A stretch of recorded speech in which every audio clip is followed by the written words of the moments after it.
قول ہے۔ مال کی حفاظت انسان کرتا ہے اور انسان کی حفاظت ایجوکیشن کرتا ہے۔ انسان کی حفاظت اور ایجوکیشن ایسی چیز ہے جو صرف زمین کے اوپر کام نہیں آتا، زمین کے اندر بھی کام آتا ہے۔ فرشتے سوال پوچھیں گے تو ایجوکیشن جواب دے گا، محشر میں بھی ایجوکیشن جواب دے گا۔ ایجوکیشن ایسی چیز ہے کہ انسان کسی لمحہ بھی ایجوکیشن سے فائدہ اٹھائے بغیر نہیں رہ سکتا۔ میں ایک چھوٹی سی بات عرض کرتا ہوا چلوں تاکہ آپ محسوس کر سکیں۔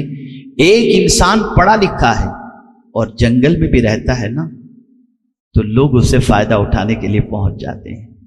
لیکن ایک انسان سرمایہ دار ہے، سب کچھ ہے اس کے پاس، لیکن اگر اس کے پاس ایجوکیشن نہیں ہے تو چند مانگنے والے تو پہنچ جائیں گے، لیکن دوسرا کوئی پہنچتا ہوا دکھائی نہیں دے گا۔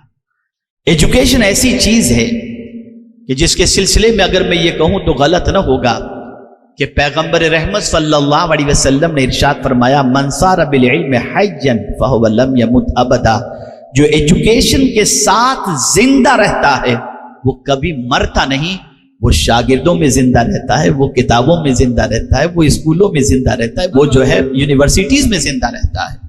یہ ہے ایجوکیشن۔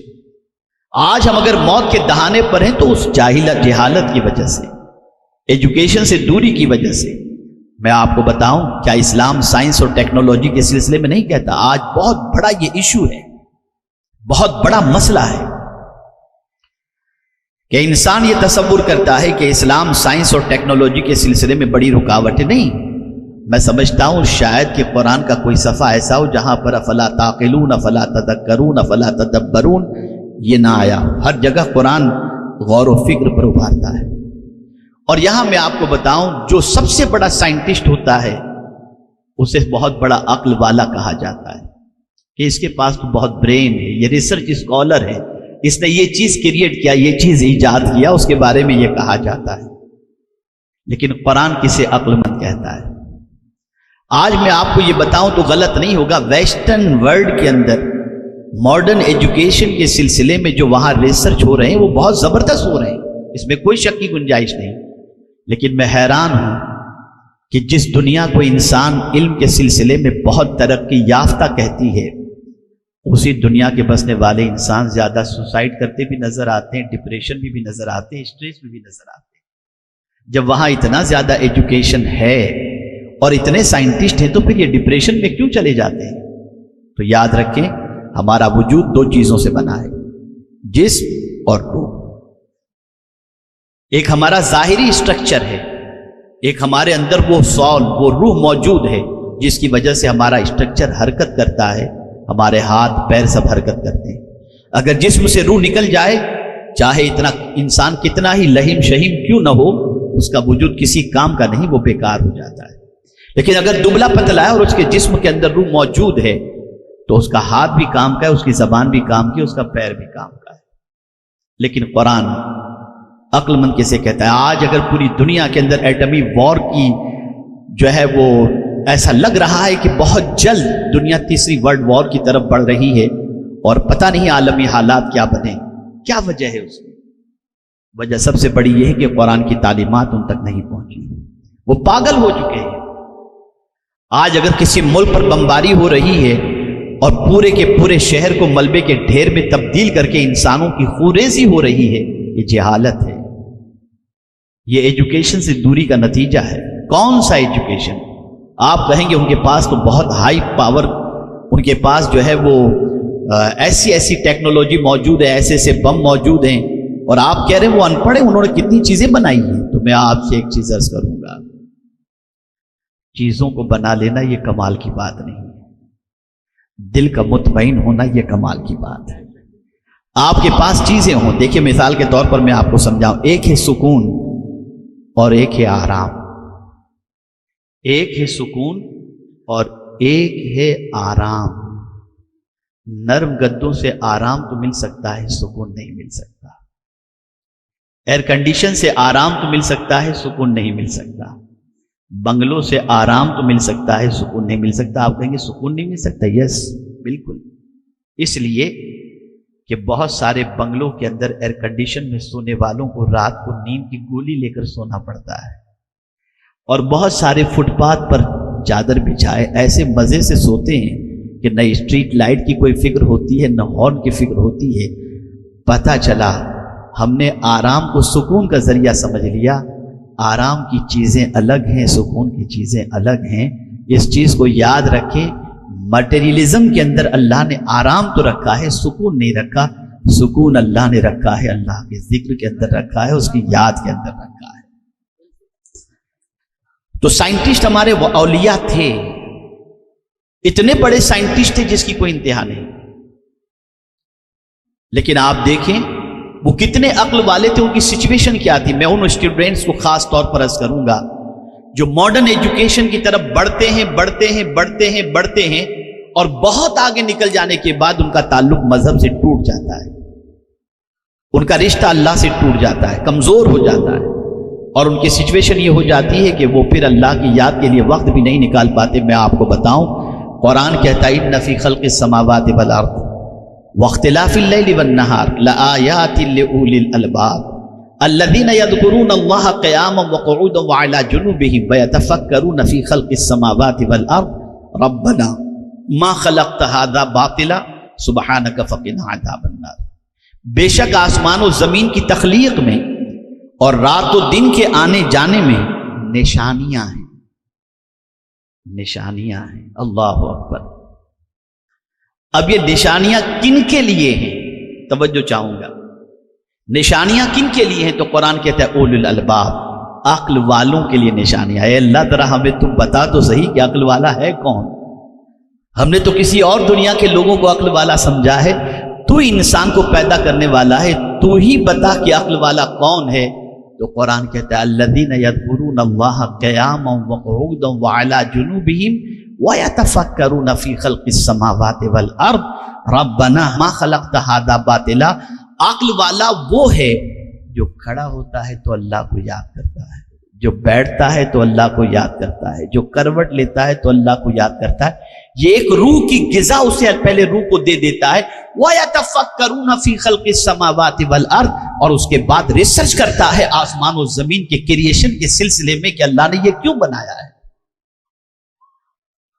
آج انسان کی سچویشن یہ ہے، جتنا ماڈرن ایجوکیشن میں انسان آگے چلا جاتا ہے اس کا رشتہ مذہب سے، چاہے وہ کسی بھی مذہب کا ماننے والا ہو، اس کا رشتہ مذہب سے کمزور ہو جاتا ہے۔ اور جب مذہب سے کمزور ہو جاتا ہے تو بھی فرینکلی بڑی معذرت کے ساتھ میں عرض کرتا ہوں کہ آج ایجوکیشن پروفیشن بن چکا ہے، اور سچویشن یہ بن چکی ہے کہ اللہ اکبر، فیس اتنی تگڑی دے کر کے آدمی ڈاکٹر بنتا ہے کہ کرسی پر بیٹھنے کے بعد اور کلینک میں پہنچنے کے بعد سب سے پہلے خرچ کی ہوئی رقم کو وصول کرنے کے لیے سر میں درد ہے تو ایم آر آئی تاکہ 35% کمیشن مل جائے۔ یہ ساری چیزیں ہو رہی ہیں۔ آپ مجھے بتائیے ریزن کیا ہے اس کا؟ ریزن یہ ہے کہ مذہب سے رشتہ کمزور ہو گیا۔ اگر مذہب سے رشتہ مضبوط ہے اور ساتھ میں دنیاوی ایجوکیشن بھی موجود ہے تو میں یقین کے ساتھ کہہ سکتا ہوں کہ مخلوق خدا کا علاج انسان پروفیشن کی حیثیت سے نہیں بلکہ خدمت خلق کی حیثیت سے کرتا ہوا نظر آئے گا۔ اس چیز کو ذہن کے اندر محفوظ رکھیں۔ تو عرض کرنے کا منشا یہ کہ ہمارا پاسٹ دیکھیں، تنہا بغداد کے اندر 30 یونیورسٹیز تھیں، اور اس کے علاوہ جامعہ نظامیہ جو وہاں پر موجود تھا وہ تنہا ایک شہر کے برابر تھا کہ جس میں اتنے بڑے بڑے کمرے موجود تھے اور بڑے بڑے ہال موجود ہیں کہ 10-10 ہزار اسٹوڈنٹس وہاں پر آ کر کے اپنا گزارا کر سکتے تھے اور اپنی تعلیم کی پیاس کو بجھا سکتے تھے۔ اللہ اکبر۔ میں آپ کو بتاؤں، پاپائے روم 660 کے قریب کے سیکنڈ اس وقت انہوں نے روم کے اندر موجود لائبریریوں کے حوالے سے کہا تھا، جب ہمارا اسلامی دور اور ہمارا ایجوکیشن کا دور بہت اچھا تھا، اس زمانے میں پاپائے روم نے کہا تھا کہ روم میں ایک آدمی بھی ایسا نہیں ملتا جو مسلمانوں کی لائبریری کا واچ مین بن کر کے بیٹھ سکے، دربان بن کر کے بیٹھ سکے۔ یہ ہمارا ایجوکیشن تھا۔ دنیا کو سب کچھ ہم نے دیا تھا۔ میں آپ کو بتاؤں، لائبریریاں ہماری اتنی بڑی تھی کہ 6-6 لاکھ کتابیں ایک ایک لائبریری کے اندر ہوا کرتی تھی۔ ایک ایک لائبریری میں 6-6 لاکھ کتابیں۔ آج کی طرح کتابیں نہیں، آج کی طرح نہیں۔ آج تو آپ دیکھیں پرنٹنگ مشین موجود ہے، ایک کتاب کو چھپنے میں وقت کتنا لگتا ہے، ایٹ اے ٹائم ہزاروں کتابیں چھپتی ہوئی نظر آتی ہیں. لیکن میں اس زمانے کی بات کرتا ہوں جب پرنٹنگ پریس بھی نہیں تھا، کاغذ بہت کمیاب تھا، اور یہ 6 لاکھ کتابیں کسی پریس کے اندر نہیں، ہاتھوں سے لکھی ہوئی کتابیں تھیں، اور تقریباً سبجیکٹس کی کتابیں تھیں. جب کسی کو اپنا علمی پیاس بجھانی ہوتی، چاہے جغرافی کے سلسلے میں ہو، چاہے میڈیکل کے سلسلے میں ہو، چاہے ٹیکنالوجی کے کسی کے سلسلے میں بھی اپنی پیاس بجھانی ہوتی، اس کا رخ مسلمانوں کی لائبریری کی طرف ہوتا، اور وہاں جا کر کے وہ بیٹھتا، اور لائبریری کے اندر سچویشن ایسی ہوتی، اتنی میز اور اتنی کرسیاں اور ساری چیزوں کا انتظام ہوتا کہ کوئی بھی آ کر جتنی دیر چاہے پڑھ سکتا ہے اور اسٹڈی کر سکتا ہے. لیکن اب تو ہمارے محلے میں جوا خانے کھل گئے، اب تو ہمارے محلے کے اندر ہوٹلیں کھل گئی. بڑی پیاری بات کسی اسکالر نے کہی ہے، اگر میں سمجھتا ہوں کہ یہ بات ہی اگر ہماری قوم کے ذہن کے اندر بیٹھ جائے تو بہت بڑی بات ہے. کتاب سے کباب تک کا دور، کتاب سے کباب تک. ایک دور ہمارا تھا کہ ہم کتابوں سے پہچانے جاتے تھے، آج کباب سے پہچانے جاتے ہیں. یہ ہمارا حال ہے، یہ ہماری سچویشن ہے. کیا ہم میں کہ کسی شخص نے یہ اپنے اندر جذبہ پیدا کیا کہ میں مرنے سے پہلے ایک اسکول بنا کر کے مروں گا؟ کیا میں اپنی دولت کا استعمال اپنی قوم کو اٹھانے کے لیے کروں گا؟ کیا میں اپنی دولت کے ذریعے یونیورسٹیز قائم کروں گا؟ خدا کی قسم، پورے بھلواڑہ ضلع کے اگر لوگ شادیوں میں ہو جانے والے اخراجات کو صرف فضول خرچی کو روک لیں اور اس پیسے کو جمع کریں تو ہر سال بھلواڑہ ضلع کے اندر ایک یونیورسٹی قائم ہو سکتی ہے. لیکن آج دیکھیں ہم کیا کر رہے ہیں، جہالت کی وادیوں میں بھٹک رہے ہیں. تعیشات ہمارے کم نہیں ہوتے. کھانا کھانا ہے تو یہاں سے ممبئی تک کا سفر کرتے، چلو وہاں کا ڈھابا اچھا ہے. عجیب سچویشن ہو گئی ہماری، عجیب حالت ہو گئی ہماری. کیا یہی ہمارا پاش تھا؟ کیا یہی ہمیں اسلام نے تعلیم دی تھی؟ کیا اسی دن کے لیے ہم اس دنیا کے اندر آئے تھے؟ ہم تو اس لیے آئے تھے کہ تعلیمی انقلاب پیدا کریں. ہماری ایک آئیڈینٹی تھی، ہماری ایک پہچان تھی. میں آپ کو بتاؤں، فرانس کا ایک اسٹوڈنٹ بغداد کی سرزمین پر آیا صرف یہ دیکھنے کے لیے کہ یہاں پر موجود یونیورسٹیز کا ایجوکیشنل اسٹیٹس کیا ہے، تاکہ میں یہاں پر تعلیم حاصل کرنے کے اندر اپنے آپ کو بہتر محسوس کر سکوں. وہ آیا، بغداد کی سرزمین پر پہنچا، اور بغداد کی سرزمین پر آنے کے بعد تھوڑا سا گلیوں میں چلنے لگا. وہاں کے لوگوں نے، وہ نوجوان جو گلی کوچوں میں چلا کرتے تھے، انہوں نے اس اجنبی کو دیکھا کہ یہ آدمی شاید باہر کا لگ رہا ہے، کوئی مسافر لگ رہا ہے، تو اس سے ملاقات کی، ہائے ہیلو کیا، اور اس کے بعد اس سے پوچھا کہ آپ کہاں سے آئے؟ تو انہوں نے کہا فرانس سے آئے. کیسے آنا ہوا؟ یہاں کی یونیورسٹیز کو دیکھنے کے لیے آیا تاکہ اپنی علمی پیاس کو بجھا سکوں. بات کرتے کرتے کرتے کرتے ان 4 نوجوانوں سے اس فرانس سے آئے ہوئے لڑکے نے سوال کیا. ایک سے پوچھا آپ کیا کر رہے ہیں؟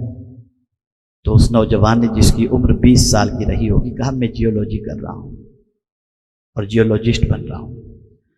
دوسرے سے پوچھا تم کیا کر رہے ہو؟ کہا میڈیکل کی فیلڈ میں محنت کر رہا ہوں. تیسرے سے پوچھا تو اس نے بھی اکانومی کے سلسلے میں بتایا. چوتھے سے پوچھا تو اس نے اپنی فیلڈ کے حوالے سے، فلکیات کے حوالے سے بتایا. تو اس نے سر پکڑ لیا. دیکھیے یہ ہمارا پاسٹ. اس نے سر پکڑ لیا اور فرانس سے آئے ہوئے اس نوجوان نے کہا، جس شہر کی گلیوں میں پڑھنے والے اتنے پڑھے لکھے ہوں، اس شہر کی یونیورسٹی کے اندر کتنے پڑھے لکھے لوگ موجود ہوں گے. یہ ہمارا پاسٹ تھا. آج گٹکھا کھانے والے ہمارے لوگ، سگریٹ پینے والے ہمارے لوگ، رات کو 3 بجے تک جاگنے والے ہمارے لوگ، آوارگی کے اڈوں پر جانے والے ہمارے لوگ، یہ ہماری پہچان بن گئی. کیا ہے ہماری آئیڈینٹی آج؟ کیا ہماری شناخت ہے؟ آپ مجھے بتائیے. اور ہم نے کیا کیا ایجوکیشن کے لیے؟ اے رسول اعظم صلی اللہ علیہ وسلم کے دیوانوں، جب میں ایجوکیشن کے حوالے سے حضور صلی اللہ علیہ وسلم کے ارشاد کو پڑھتا ہوں تو میری عقل دنگ رہ جاتی ہے. حضرت عبداللہ ابن مسعود رضی اللہ تعالیٰ عنہ، جو جلیل القدر صحابی ہیں، جن پر ایجوکیشن ناز کرتا تھا، وہ حضرت عبداللہ ابن مسعود کہتے ہیں کہ کل بروز قیامت وہ شہداء جنہوں نے راہ خدا میں جان دے دی، وہ قیامت میں علماء کے مقام کو دیکھ کر یہ حسرت کریں گے کہ کاش ہمارے پاس بھی علم کی دولت موجود ہوتی. یہ ہے ایجوکیشن. یہ ہے ایجوکیشن. آپ ذرا دیکھیں مائیں اپنے بچوں کو ایجوکیشن کے لیے چھوڑ دیتی تھی. کون نہیں جانتا غوث پاک کی ماں نے اپنے بیٹے کو اس عمر کے اندر ایجوکیشن کے لیے بھیجا جس عمر کی پوزیشن یہ تھی کہ غوث پاک کی والدہ خود اپنے بیٹے کو شیخ عبد القادر جیلانی سے کہتی ہیں بیٹے تم پلٹ کر کے آؤ گے تو تمہاری مجھ سے ملاقات نہیں ہو سکے گی. یعنی انہیں یقین ہو گیا تھا کہ وہ اب اس دنیا میں نہیں رہیں گی. تو بیٹے نے کہا تھا ماں میں آپ کی جدائی کو کیسے برداشت کروں گا. تو اس ماں نے کہا تھا عبد القادر تم میری جدائی کو برداشت نہیں کر سکتے اور میں تم سے ایجوکیشن کی جدائی کو برداشت نہیں کر سکتی. یہ مائیں تھیں جنہوں نے اپنے بچوں کو پڑھایا تھا, جنہوں نے اپنا پیار بچوں کو تعلیم کے لیے دیا تھا, جنہوں نے رگ و رگ کے اندر بچوں کے اندر ایجوکیشن کی محبت پیدا کی تھی. آج یہ چیز نہیں ہے. آج اس چیز کی طرف ہماری توجہ نہیں ہے. ہمارا پاس اتنا زبردست ہے کہ اگر آپ اسٹڈی کریں تو دنیا کو بہت ساری چیزوں کی خیرات دینے والے مسلم دانشور ملیں گے, مسلم سائنسداں ملیں گے. لیکن آج ہماری پوزیشن بڑی بری ہو چکی ہے. ایسی سچویشن کے اندر ارم جیسی بچی, سہیل جیسا بچہ اور دیگر بچوں کا اس طریقے سے تعلیمی میدان میں آگے آنا ایک خوش آئین قدم ہے. اور ہم امید کرتے ہیں کہ دین پر قائم رہتے ہوئے یہ بچے اپنا دنیاوی تعلیم کا سفر جاری رکھیں گے تاکہ ان کی پہچان ایک تعلیم یافتہ ہونے کے ساتھ ساتھ ایک اچھے مسلمان کی حیثیت سے بھی ہو سکے. سارے بچوں کے لیے ضروری ہے تعلیمی میدان کے اندر محنت کریں, مشقت کریں.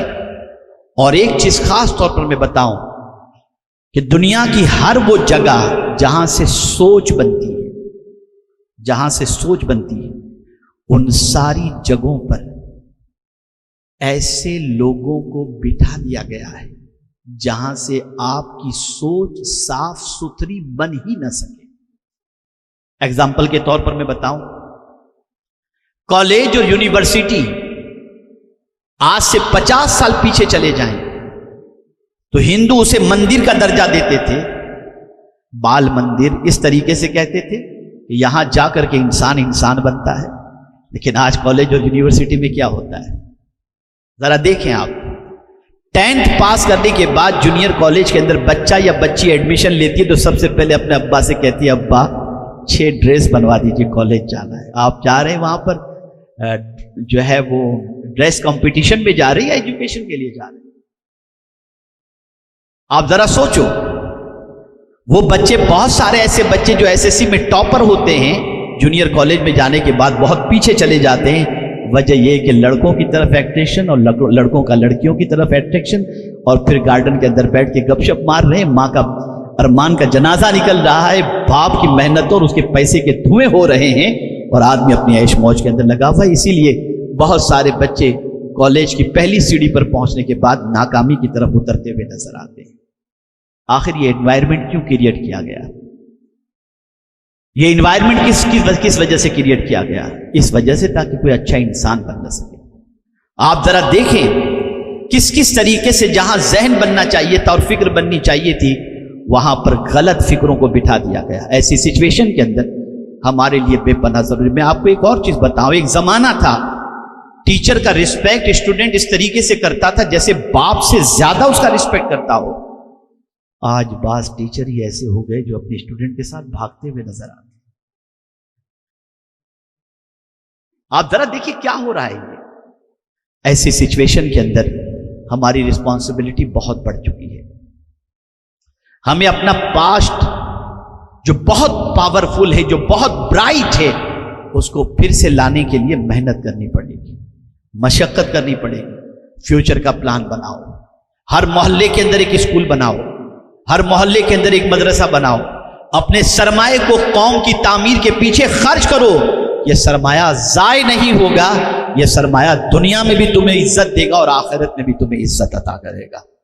اپنے سرمایہ کو تعیشات کے اندر خرچ کرنا بند کرو. جس قوم کی عورتیں سگنل پر برقع پہن کر بھیک مانگتی ہوں اس قوم کو عیاشی میں پیسہ اڑانے کی کوئی اجازت نہیں, کوئی حق نہیں. جس قوم کے بچوں کی پوزیشن یہ ہو کہ فیس کے لیے در بدر کی ٹھوکریں کھاتے ہوں اور وہ قوم عیاشی میں اپنی دولت کو خرچ کرے، اسے کوئی حق نہیں بنتا. کیا جواب دو کہ کل بروز قیامت؟ کیا اسی لیے تمہیں دولت دی گئی؟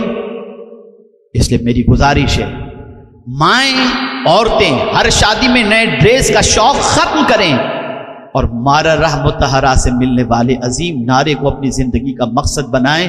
اور وہ نعرہ یہ ہے، آدھی روٹی کھائیں گے، بچوں کو پڑھائیں گے. پڑھاؤ بچوں کو، لیکن انوائرمنٹ کریٹ کرو، ماحول بناؤ کہ بچہ صرف ایجوکیٹڈ نہ بنے، انسان بنے. دونوں میں فرق ہے. ایجوکیٹڈ ہونے اور انسان بننے میں بڑا فرق ہے. آج بہت سارے ایجوکیٹڈ ہیں لیکن انسان نہیں. کیا کڈنی چرانے والے کون لوگ ہیں؟ ایجوکیٹڈ ہی تو ہیں. بم برسانے والے کون ہیں؟ ایجوکیٹڈ ہی تو ہیں، انسان نہیں. اور میرے حضور کا یہ بڑا کمال تھا، انہوں نے صرف ایجوکیٹڈ تیار نہیں کیا، انسان تیار. اور آج انسانیت سسک رہی ہے، دم توڑ رہی ہے. انسانیت اپنے اندر زندہ کرو. اور انسان وہی ہے جو انسانوں کے غم کو محسوس کر سکے، انسانوں کی ضرورت کو محسوس کر سکے. میں اپنے دل کی عطا گہرائیوں سے مسلم سماج بھیلواڑہ کو مبارکباد پیش کرتا ہوں، اور آئے ہوئے بھائی بہنوں سے میں گزارش کروں گا، بہت زندگی گزر چکی ہے عیش موج کے اندر، اب تھوڑا سا آؤ قوم کی تعمیر کے سلسلے میں، اب آؤ تعلیم کے میدان کے اندر. ذرا ایک بچے کی فیس دے کر کے اس بچے کو اٹھا کر کے دیکھو، تاکہ وہ بچہ آگے چل کر کے پوری فیملی کا کفالت کرنے والا بن جائے، راستے میں ہاتھ گاڑی چلانے والا نہ ہو. میں ان کی بھی قدر کرتا ہوں جو محنت سے کماتے ہیں، میں ان کو حقارت کی نظر سے نہیں دیکھتا. لیکن ایجوکیشن بے پناہ ضروری ہے، اور ایجوکیشن کے ساتھ انوائرمنٹ ضروری. حضور صلی اللہ علیہ وسلم صرف معلم یعنی ٹیچر بن کر کے تشریف نہیں لائے تھے، بلکہ حضور صلی اللہ علیہ وسلم کیریکٹر کو کمپلیٹ کرنے کے لیے تشریف لائے تھے. یہ میرا جملہ میری بچیاں یاد رکھیں اور میرے بچے یاد رکھیں. علم کی کمی، غور سے سنیے گا، تاریخی سینٹینس ہے. علم کی کمی اخلاق پوری کر سکتا ہے، لیکن اخلاق کی کمی علم پوری نہیں کر سکتا. آپ اگر ایجوکیشنل کمزور ہیں لیکن آپ کا کیریکٹر اچھا ہے، آپ کا بیہیویئر اچھا ہے، تو آپ کے ایجوکیشن کی کمی کو آپ کا بیہیویئر اور کیریکٹر پورا کر دے گا. لیکن آپ ایجوکیٹڈ ہیں لیکن آپ کا کیریکٹر لوز ہے، تو آپ کا ایجوکیشن آپ کے کیریکٹر کو کمپلیٹ نہیں کر سکتا. اسی لیے حضور صلی اللہ علیہ وسلم صرف تعلیم کے زیور سے آراستہ کرنے کے لیے تشریف نہیں لائے تھے، بلکہ آقا کریم صلی اللہ علیہ وسلم تعلیم کے ساتھ ساتھ اخلاق کے زیور سے بھی آراستہ کرنے کے لیے آئے تھے. ہم ہی تھے کہ ہماری پہچان ہمارا اخلاق بھی تھا اور ہمارا ایجوکیشن بھی تھا. آج میں بہت امید سے آیا ہوں، بڑا درد لے کر کے حاضر آیا ہوں، بڑے ارمانوں کے ساتھ حاضر آیا ہوں. ہمارے دوست علی بھائی اور ان کے رفقا اور مولانا سلیم صاحب، انہوں نے مجھے یاد کیا اور میں حاضر آ گیا. حالانکہ آج میرا پروگرام منچر کر کے علاقہ ہے، وہاں پر ہے. میں نے بہت کوشش کی تھی کہ کسی بھی صورت میں جو ہے وہ کچھ تاریخ کو آگے پیچھے، لیکن ان کا کہنا تھا آج ہی کی تاریخ میں رات بھر کا جگہ ہوا. میں یہاں پر صرف اس لیے حاضر ہوا کہ آپ جیسے لوگ بہت مشکل سے مجھے ملا کرتے ہیں، جن کے سامنے میں اپنا درد دل پیش کر سکوں، جن کے سامنے میں قوم کی ضرورت کو پیش کر سکوں. آپ یقین مانیں کہ آج مجھے اتنی مسرت ہو رہی ہے میری بچی ارم قاضی کے حوالے سے جان کر کہ نیٹ میں اس نے یہ ثابت کر دیا کہ آج بھی اگر محنت کی جائے تو وہ مقام حاصل کیا جا سکتا ہے. اس بچی نے دوسرے بچوں کو یہ جذبہ دیا ہے کہ تم اگر اپنی دوستی کتابوں سے کر لو اور ایجوکیشن سے کر لو تو تم بھی اپنا مقام. اور خاص طور پر میں آپ کو بتاؤں، اب بچوں سے میں مخاطب ہوں، نوجوان لڑکوں سے. بہت سخت امتحان سے ہم گزر رہے ہیں.